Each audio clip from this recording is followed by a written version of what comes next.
Hello guys, mining ज्ञान के channel पे आप सभी का एक बार फिर से स्वागत है। तो आज के इस वीडियो में हम देखने वाले हैं कि एसईसीएल के जो नॉन टेक वाले 10 क्वेश्चन थे कोल इंडिया अवेयरनेस और एसईसीएल अवेयरनेस से रिलेटेड, उन 10 क्वेश्चंस में देखेंगे किस क्वेश्चन में कहाँ ऑब्जेक्शन उठाना है। इसी के साथ ही जो आपको ऑब्जेक्शन उठाना है वो क्वेश्चंस मैं आज के इस वीडियो में आपको बता दूंगा। इसी के साथ ही आपको जो है जो प्रूफ है, जो आपको एसईसीएल की वेबसाइट पर आप जो कंप्लेन करने जा रहे हैं, जो ऑब्जेक्शन उठाने जा रहे हैं, वो प्रूफ भी मैं आपको आज के इस वीडियो में प्रोवाइड करा दूंगा। तो आप इसके साथ ही क्या कर सकते हैं, ऑब्जेक्शन उठा सकते हैं। और आज की इस वीडियो के एंड तक जरूर देखिएगा, क्योंकि एंड में मैं आप लोगों को जो है तो कट ऑफ एक्सपेक्टेड जो कट ऑफ मार्क्स है, वो कट ऑफ मार्क्स आपको जो है तो आज मैं बता दूंगा। ठीक है, कि आपका एससीसीएल का एक्सपेक्टेड कट ऑफ मार्क्स कितना होगा। तो चलिए शुरू करते हैं बिना किसी देरी के। तो सबसे पहला क्वेश्चन जो आया है आपका एससीसीएल का में एससीसीएल अवेयरनेस से रिलेटेड, वो था कि जो कोल डिपॉजिट है एससीसीएल का छत्तीसगढ़ में किस डिस्ट्रिक्ट तक इंक्लूडेड है, मतलब कहाँ तक, ऐसे कौन से डिस्ट्रिक्ट है जहां तक स्प्रेड ओवर है, निम्न में से कौन से डिस्ट्रिक्ट तक स्प्रेड ओवर है। तो सरगुजा, शहडोल, बलरामपुर एंड अनूपपुर। अब देखिए, जो शहडोल और अनूपपुर है ये किसके डिस्ट्रिक्ट है, ये हो जाते हैं मध्य प्रदेश के डिस्ट्रिक्ट, इसलिए ए और सी ये दो हैं कहाँ के डिस्ट्रिक्ट, एससीसीएल छत्तीसगढ़ के डिस्ट्रिक्ट है। तो ए और सी तक क्या है, ये आपका फैला हुआ है कोल डिपॉजिट। ठीक है, नेक्स्ट क्वेश्चन आता है आपका कि एससीसीएल ने फर्स्ट प्राइज जीता है corporate award for excellence work in dash which was received on the 48th Coal India Foundation Day held on 1st November 2022 in Kolkata. तो बेसिकली एससीसीएल को फर्स्ट प्राइज मिला है corporate award for excellent work, किस field में, आपका ये पूछ रहा है किस फील्ड में मिला है। ठीक है, किस दिन मिला है, 48th Coal India foundation day held on 1st November 2022। तो क्वालिटी अवेयरनेस के, या फिर एचआर ऑर्गेनाइजेशन के, या एनवायरमेंटल मैनेजमेंट के, या सीएसआर के। तो इसका करेक्ट आंसर एससीसीएल ने एनवायरमेंट मैनेजमेंट लिया है। अब देखते हैं, ये देखिए मैं आपको दिखा देता हूँ, ये आपका एनुअल रिपोर्ट में ये चीज दी हुई है। ठीक है, कि एससीसीएल को फर्स्ट प्राइज मिला था एनवायरमेंट मैनेजमेंट का। ठीक है, कॉर्पोरेट अवार्ड है ये एक प्रकार का। तो ये आपका प्रूफ रहा। ठीक है, तो इसमें आप ऑब्जेक्शन नहीं उठा सकते हो। ठीक है, किसमें ऑब्जेक्शन उठाना है मैं एंड में बताता हूँ, आपको बताते चल रहा हूँ। अब इसमें बहुत सारे लोग ऑब्जेक्शन उठाने का सोच रहे हैं। अब इसमें क्या बोलता है कि at what depths are the coal deposits located in the central India coal field. अब देखिए, सेंट्रल इंडिया कोल फील्ड में आपके कोल डिपॉजिट्स कितनी डेप्थ तक मौजूद हैं। अब सेंट्रल इंडिया कोल फील्ड में आपका जो है तो कौन कौन सा एरिया आ जाता है, ये भी देख लेते हैं।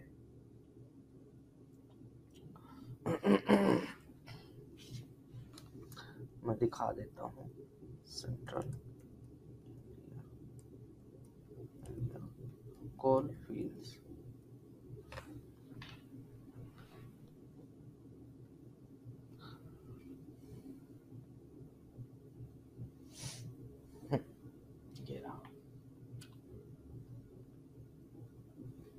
अब ये देखिए, सोहागपुर, जोहिला, जमुना एंड कोतमा, हसदेव, चिरमिरी, बैकुंठपुर, विश्रामपुर एंड भाटगांव। अब ये जो बैकुंठपुर है ना, ये यहाँ पर 1200 मीटर की डेप्थ तक जो है तो पाया गया है कोयला। ठीक है, पाया जाता है। और बेसिकली आपका दिया भी है 0 to 1200, आपका यहाँ पे एससीसीएल के एनुअल रिपोर्ट में भी दिया हुआ था कि एमपी और सीजी में कोल रिजर्व कहाँ कहाँ तक, कितनी गहराई तक पाए जाते हैं। तो ये देख सकते हैं आप,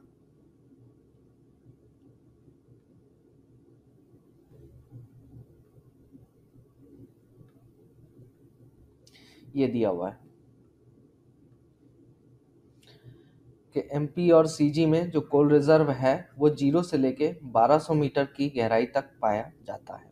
ठीक है, तो इतना आपका एससीसीएल में पाया गया है। ठीक है, इन एससीसीएल, ये कहाँ का है, geological coal reserve in SCCL. ठीक है, अब ये इससे भी रिलेटेड अभी मैं आपको बताता हूँ।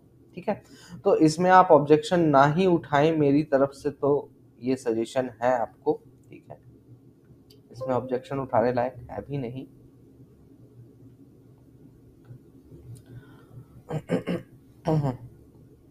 ठीक है, एससीसीएल का ही है, सेंट्रल इंडिया कोलफील्ड इसका एक पार्ट है।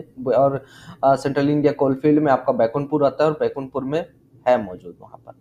ठीक है, अब ये देखिए, इस क्वेश्चन में अगर आप चाहें तो ऑब्जेक्शन उठा सकते हैं, क्योंकि इस क्वेश्चन बोलता है अप्रैल से लेके 2023, अप्रैल 2023 से लेके सितंबर 2023 तक कौन सी ऐसी कंपनी थी जिसका ग्रोथ रेट माइनस में रहा, नेगेटिव रहा, ठीक है। कोल प्रोडक्शन का जो ग्रोथ रेट था वो नेगेटिव था, WCL का था, NEC था, नॉर्थ ईस्टर्न कोलफील्ड था, या फिर आपका CCL था, या ECL था।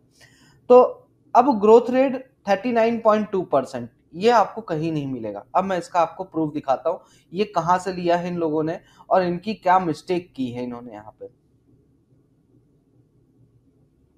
क्यों रो रहा है यार?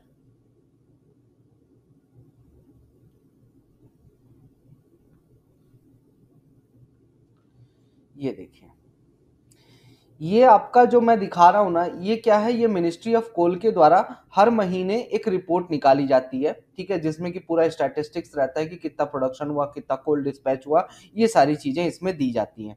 अब इसमें आप देख पाएंगे ये जो NEC है, NEC, ठीक है, NEC जो है नॉर्थ ईस्टर्न कोलफील्ड, इसका जो ग्रोथ है, ठीक है, फाइनेंशियल ईयर का 24 और 23 के मुकाबले वो नेगेटिव है, -34.21 है। ध्यान से सुनिएगा, -34.21 इसका ग्रोथ रेट है, मतलब नेगेटिव में जा रहा है ग्रोथ रेट, ठीक है।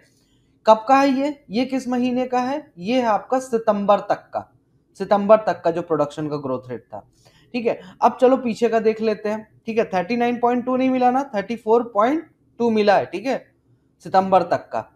अगर मैं अगस्त तक का भी लूं तो इसका जो क्या बोलते हैं प्रोडक्शन का ग्रोथ रेट था -38.46 था, ठीक है। कितना था? -38.46।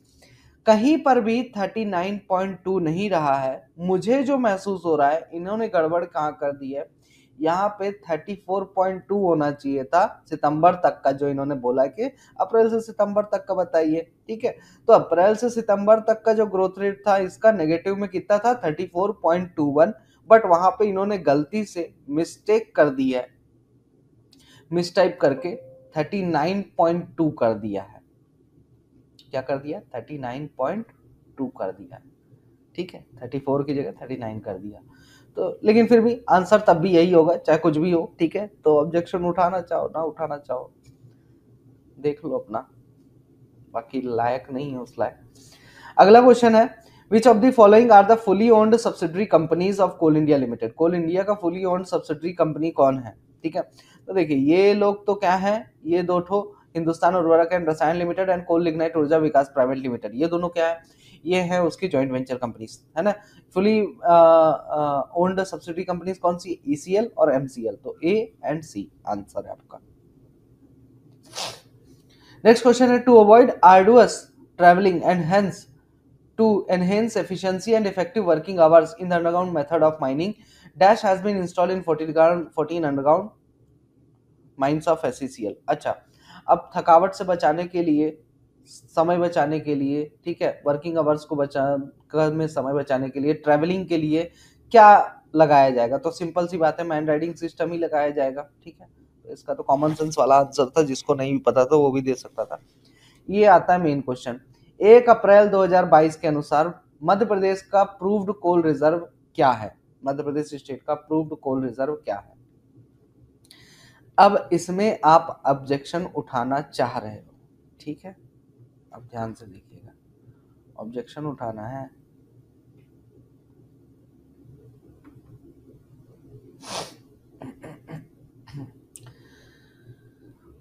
यहाँ क्या लिखा है, कौन सा सेक्शन है ये? CIL और SCCL या फिर स्टेट का सेक्शन है ना, नॉलेज रिगार्डिंग CIL स्टेट। मैं एक बार चेक कर रहा हूँ कि कहीं गड़बड़ होगा, स्टेट का है, ठीक है। ऑब्जेक्शन उठा सकते हैं इसमें अगर चाहें तो, इसमें ऑब्जेक्शन ऐसे उठा सकते हैं। अब आपका आंसर क्या किया है? 2779.61, ये प्रूव्ड कोल रिजर्व मध्य प्रदेश का इसने बोला है, ठीक है। अब आपका SCCL ने जो डाटा दिया था, SCCL ने जो डाटा दिया था एनुअल रिपोर्ट में, SCCL क्या कह रहा है कि भाई जो मध्य प्रदेश का हमारे SCCL के एरिया में, कमांड एरिया में जो कोल रिजर्व है वो 277.279.61 है, प्रूव्ड है, ठीक है। लेकिन वहीं पर अगर मैं देखूं किसका, मिनिस्ट्री ऑफ कोल के ऑफिशियल वेबसाइट पर, जो कि क्वेश्चन में पूछा है, क्योंकि क्वेश्चन में एसईसीएल तो बोला नहीं है पर्टिकुलरली, वहां पे तो एमपी का पूछा है, और एमपी का जो है वो कितना है आपका, मध्य प्रदेश का 14,051.66, ठीक है, 14,051.66, ये आपका मेजर्ड जो प्रूव्ड है वो कोल रिजर्व है, ठीक है। ये किसकी साइट पर दिया है, ये मिनिस्ट्री ऑफ कोल की वेबसाइट पर दिया है, मिनिस्ट्री ऑफ कोल की वेबसाइट पर दिया हुआ है, ठीक। तो इसको जो है तो आप कंसिडर कर सकते हैं ऑब्जेक्शन उठाने के लिए, ठीक है, क्योंकि वहां पे क्वेश्चन में क्या पूछा है आपका, मध्य प्रदेश का पूछा है, यहाँ पे तो बोला ही नहीं कहीं पर कि एसईसीएल का है किसका है, ठीक है, पर्टिकुलरली, ठीक। दूसरा अगला क्वेश्चन है, बड़ा ही आसान क्वेश्चन है कि कोल इंडिया लिमिटेड सीआईएल के चेयरमैन कम मैनेजिंग डायरेक्टर कौन है, तो पीएम प्रसाद है, ठीक है। तो ये तो आसान सा क्वेश्चन था। नेक्स्ट क्वेश्चन है, कोल इंडिया लिमिटेड का मिशन क्या है, तो कोल इंडिया लिमिटेड का मिशन क्या है,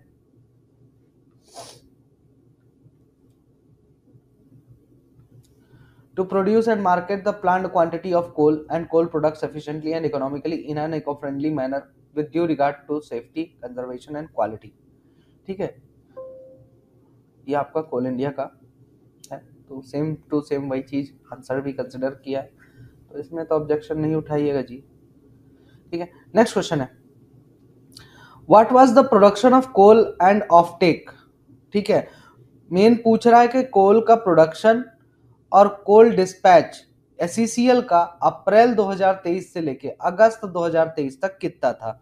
तो ये जो पहले दिया है ये कोल प्रोडक्शन दिया है 66.6 मिलियन टन, ये कोल प्रोडक्शन है, और 73.2 ये क्या दिया है आपका, कोल डिस्पैच है, ठीक है। अब चलो ये देखते हैं ये कहां से क्वेश्चन आया है।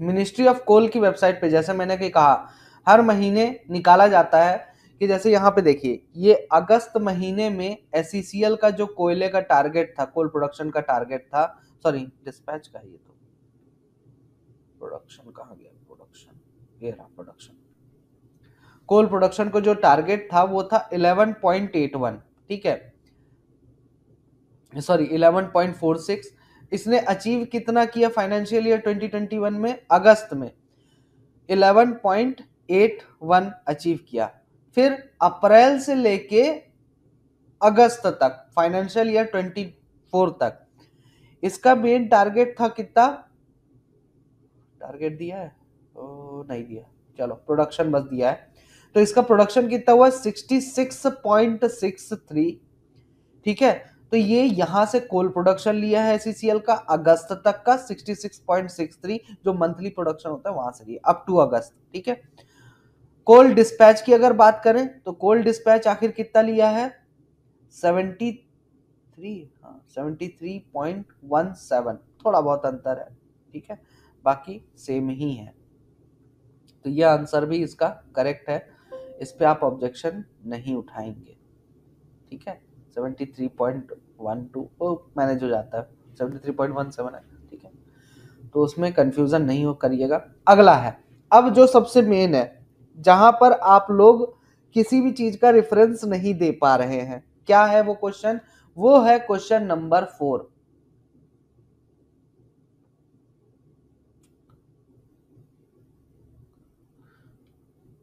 अब सामने वाला आपसे प्रूफ मांग रहा है और आप प्रूफ में क्या दोगे प्रूफ में, भाई 31 दिसंबर बोल रहा है, माइंस एक्ट 1952 31 दिसंबर को आया, ठीक है, हमने बोला 1 जुलाई को आया है, लागू हुआ है, ठीक है, केम इनटू फोर्स। अब इसका प्रूफ क्या है, इसका प्रूफ मैं आपको दिखाता हूं, ये देखिए एक इंडियन कोड करके वेबसाइट है, ठीक है,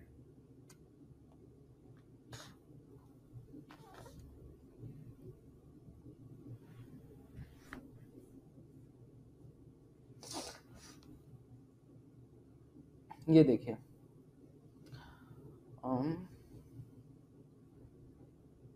आपको प्रूफ में यही चीज देनी है, ये देखिए नेशनल गवर्नमेंट सर्विसेज पोर्टल, ये इंडियन गवर्नमेंट की वेबसाइट है services.india.gov.in, ठीक है। इसने एक वेबसाइट दी हुई है, इंडियन गवर्नमेंट ने एक वेबसाइट दी है, इंडिया कोड। इस इंडिया कोड में क्या है कि आज तक ना 1836 से पार्लियामेंट में जितने भी एक्ट आए, चाहे वो स्टेट के हो चाहे वो सेंट्रल के हो, जितने भी एक्ट आए वो सारे जो डिटेल्स है उन सभी एक्ट्स की इंफॉर्मेशन सिस्टम में, इंडिया कोड इंफॉर्मेशन सिस्टम में डाल दिया गया।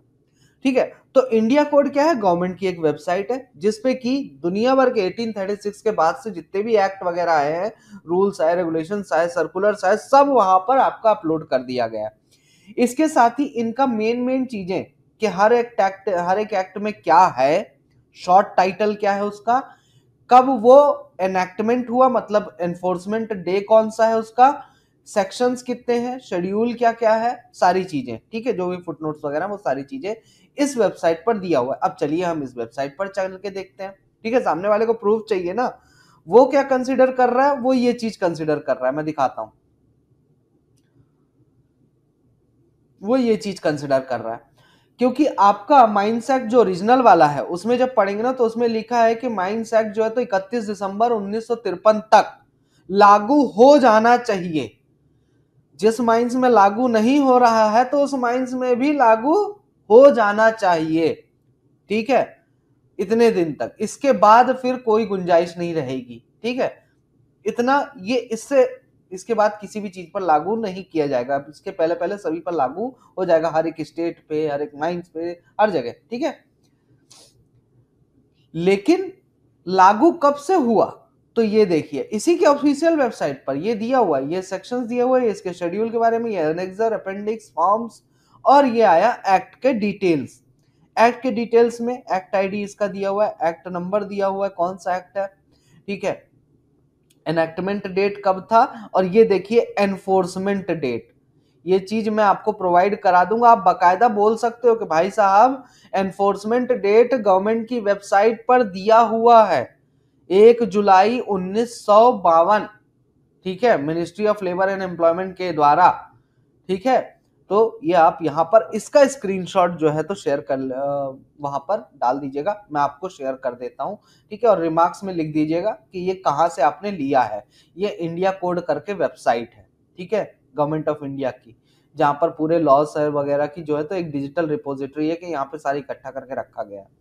ठीक है, तो इस वेबसाइट का रिमार्क में डाल दीजिएगा कि इस वेबसाइट पे, जो कि गवर्नमेंट ऑफ इंडिया की एक वेबसाइट है, इस वेबसाइट से हमने ये रेफरेंस लिया है, उस पर यही डेट दी हुई है, ये मैंने आपको स्क्रीनशॉट प्रोवाइड करा दिया। ठीक है, तो ये चीज देख लीजिएगा। तो अब बात आती है कट ऑफ की, जिसका आप सबको बेसब्री से इंतजार था। तो अगर कट ऑफ की बात करें कि आखिर जो क्वेश्चन पेपर का लेवल था उस हिसाब से जो कट ऑफ गया है आपका, मेरे हिसाब से जो एक्सपेक्टेड कट ऑफ है जनरल का, मान के चलिए 85 टू 90 के बीच कट ऑफ जाने की संभावना है। इसी के साथ ही अगर हम बात करें ओबीसी का, ओबीसी एनसीएल का, ठीक है, तो ओबीसी का जो एक्सपेक्टेड कट ऑफ है वो एक्सपेक्टेड कट ऑफ 82 के आसपास है, नियर अबाउट 82। ठीक है, इसके बाद अगर बात करें एसटी का, एसटी एससी का कंबाइंड में बता रहा हूं। ठीक है, एसटी एससी का मान के चलिए कि आपका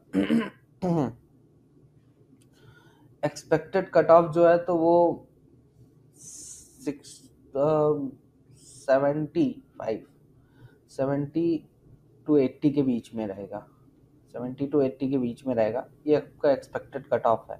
ठीक है, तो जो इनके अंदर हैं तो वो अपने आप को सेफ मान सकते हैं, और ये जो हम लोगों के पास सर्वे कंडक्ट किया कराया गया था उसके बेसिस पे मैं आपको बता रहा हूँ, क्योंकि ज़्यादातर बच्चे इसी रेंज में हैं और इससे ज़्यादा नंबर आ भी नहीं रहे हैं, तो लगभग एक्सपेक्टेड कट ऑफ इतना आप मान के चलिएगा ही।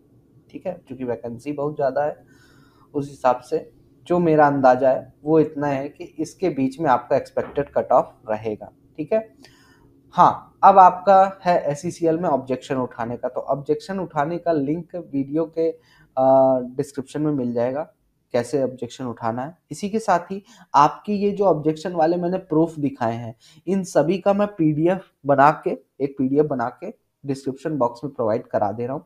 आप वहाँ से स्क्रीनशॉट लेके ऑब्जेक्शन उठा सकते हैं अपने आईडी पे लॉगिन करके, ठीक है? तो अभी के लिए इतना ही, शेष अगले लेक्चर में। Till then all the best and thank you so much. Good night everyone.